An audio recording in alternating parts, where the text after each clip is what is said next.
నిర్వహిస్తున్నాం. ఇటు కార్యక్రమాన్ని ఉద్దేశించి కవి పండితుడు బోరోజు గిరిరాజాచార్ని మాట్లాడవలసిందిగా సాధారణంగా విజ్ఞప్తి చేస్తున్నాం.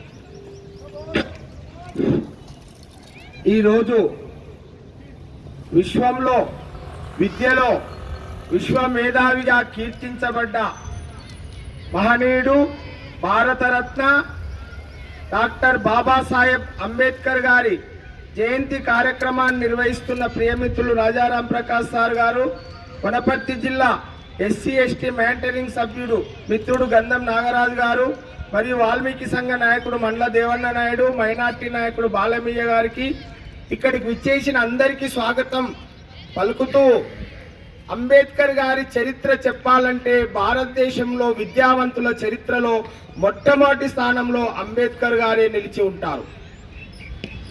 అంబేద్కర్ గారు ఆ రోజుల్లో ఏప్రిల్ 14, 1891లో జన్మించారు.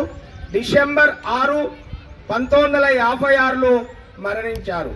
రాజారాం సార్ నిరంతరం పాడుతుంటాడు ఒక ప్రసిద్ధమైన పాట, నీ కోసం నీవు జీవిస్తే నీలోనే మిగిలిపోతావు, జనం కోసం జీవిస్తే జనంలో నిలిచిపోతావు.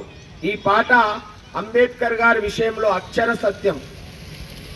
అటువంటి అంబేద్కర్ గారు మధ్యప్రదేశ్ లో మౌ అనే ప్రాంతంలో మహర్ కుటుంబంలో జన్మించాడు.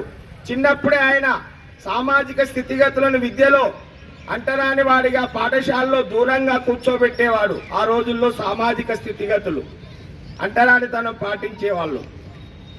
నీళ్లు తాగాలంటే ఫీన్ ఇవ్వాలి అటెండర్ దళితులకు. ఆయన చాలా సందర్భాల్లో ఫీన్ లేడు, వాటర్ లేదని చెప్పుకున్నాడు. అట్లా విద్యను కొనసాగిస్తూ ఆ రోజుల్లో ఆయన రామ్జీ మలోజీ భీమాబాయి దంపతులకు జన్మించారు. వాళ్ళ నాయన ఆర్మీలో సుబేదార్, ఇంగ్లీష్ ఆర్మీలో అంటే బ్రిటిష్ ఆర్మీలో కనుక వాళ్ళ అమ్మ చిన్నప్పుడే మరణిస్తే వాళ్ళ నాయన పోషణలో పెరుగుతూ చదువుకుంటూ ఆ రోజు ఛాయాజీరాయ్ గైక్వాడ్ అనే ఒక మహారాజు సహాయంతో 25 రూపాయల స్కాలర్షిప్తో విదేశాలకు వెళ్ళి కొలంబియా యూనివర్సిటీలో పిహెచ్డి సాధించి బారిస్టర్ చదివి తర్వాత వివిధ రకాల చదువులు చదివి 13 డిగ్రీలు సాధించిన మహనీయుడు. ఆ రోజు భారతదేశ స్వాతంత్ర ఉద్యమం జరుగుతున్న సందర్భంలో ఆయన కొంతకాలం ఛాయాజీ గైక్వాడ్ మహారాజు గారి సంస్థానంలో పనిచేస్తూ తర్వాత గాంధీ ఇలాంటి నాయకులు పోరాటం చేస్తుంటే ఆ రోజు ఒక ఆర్థికవేత్తగా, రాజకీయవేత్తగా, సామాజికవేత్తగా స్వాతంత్రోద్యమంలో గాంధీజీతో పాల్గొన్నాడు.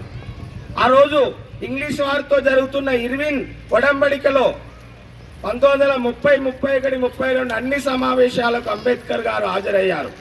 ఆ సందర్భంగా కమ్యూనల్ అవార్డును తీసుకొచ్చారు. అంటే రాజకీయాల్లో దళితులకు కూడా స్థానం ఇవ్వాలని కమ్యూనల్ అవార్డు. కనుక ఈ విషయంలో గాంధీజీతో కొంత విభేదించిన తర్వాత జరిగిన విషయం ఏమిటంటే ఆ కమ్యూనల్ అవార్డు రద్దు చేయాలంటే అది రద్దు కాలేదు.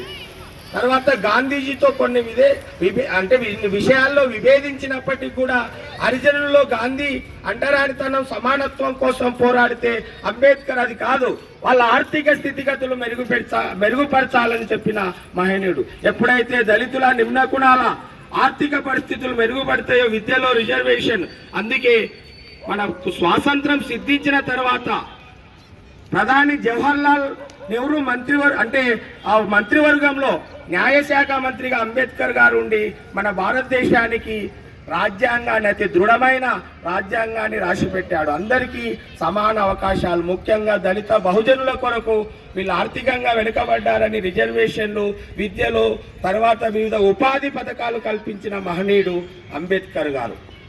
ఆ సందర్భంలో ఆయనకు ఆ రోజుల్లో రమాబాయి అంబేద్కర్ గారితో వివాహం జరుగుతుంది. ఆ అమ్మ కూడా ఈయనకు ఎన్నో విధాల, ఒక పక్క సంతానం చనిపోతున్నా నా భర్త గొప్ప విద్యావంతుడు కావాలని ఆ అమ్మ పిడికలు చేసి ఆయనకు ఆ డబ్బులను కొంత మనీ ఆర్డర్ చేస్తుంది విదేశాలతో చదువుతున్నప్పుడు. కనుక నా భర్త గొప్ప స్థానంలో ఉండాలన్న ఆ అమ్మ ఆశయం చాలా గొప్పది. తర్వాత రమాబాయి అంబేద్కర్ గారు మరణించినప్పుడు ఆయన కొంత వైరాగ్యంలో గురై ఉన్న సందర్భంలో బౌద్ధ మతం స్వీకరిస్తాడు. తర్వాత గాంధీతో వీళ్ళిద్దరు సమావేశం ఏర్పడినప్పుడు హిందూ మతానికి హాని జరగకుండా తర్వాత భారతీయ సంస్కృతిలో భాగమైన బౌద్ధ మతాన్ని నేను స్వీకరిస్తున్నాను చెప్పాడు. సంత్ గార్గే బాబా గారికి కూడా ఇదే మాట చెప్పాడు. ఆయన అడిగితే హిందూ మతానికి నేను హాని చేయను, నాకు ఇష్టమైన బౌద్ధ మతాన్ని నేను స్వీకరిస్తున్నాను అని చెప్పిన మహనీయుడు అంబేద్కర్ గారు.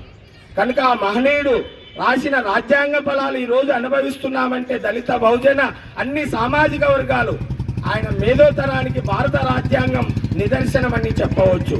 కనుక అటువంటి అంబేద్కర్ గారి ఆశయాల కొరకు ఈ మాసం, ముఖ్యంగా ఏప్రిల్ మాసం మహనీయుల మాసం అని రాజారాం ప్రకాష్ సార్ నిరంతరం చెప్తుంటాడు. ఒక బాబు జగ్జీవన్ రామ్ గారి జయంతి, మహాత్మా జ్యోతిబాబులే జయంతి, అంబేద్కర్ గారి జయంతి, ఇలా మహనీయుల జయంతి ఉన్న సందర్భంగా ఈ మాసాన్ని మహనీయుల మాసం అంటారు. కనుక అంబేద్కర్ నిరంతరం తను పేదరికంలో ఉన్న, అంటరానితనంలో ఉన్న ఆ రోజుల్లో మంగళవాళ్ళు, రజకులు వీళ్ళ బట్టలు ఉతకకుండా, చౌరాలు చేయకుండా వాళ్ళ అన్నదమ్ములే ఈ పనులు చేసుకున్నారు. అటువంటి హీనమైన ఆ సమాజంలో ఈయన బ్రతికి ఈ దేశంలో ఉన్నత విద్యావంతుడైనందుకు అటువంటి మహనీయుని ఆశయాలను మనం కూడా నిరంతరం పాటిస్తూ ఆయన ఆశయ సాధనపై మనం కృషి చేయాలని తెలియజేస్తూ ముగిస్తున్నాను. జోహార్ బాబాసాహెబ్ అంబేద్కర్ కు, జోహార్ బాబాసాహెబ్ అంబేద్కర్ కు. కొనసాగిద్దాం అంబేద్కర్ ఆలోచన విధానాన్ని, కొనసాగిద్దాం అంబేద్కర్ ఆలోచన విధానాన్ని.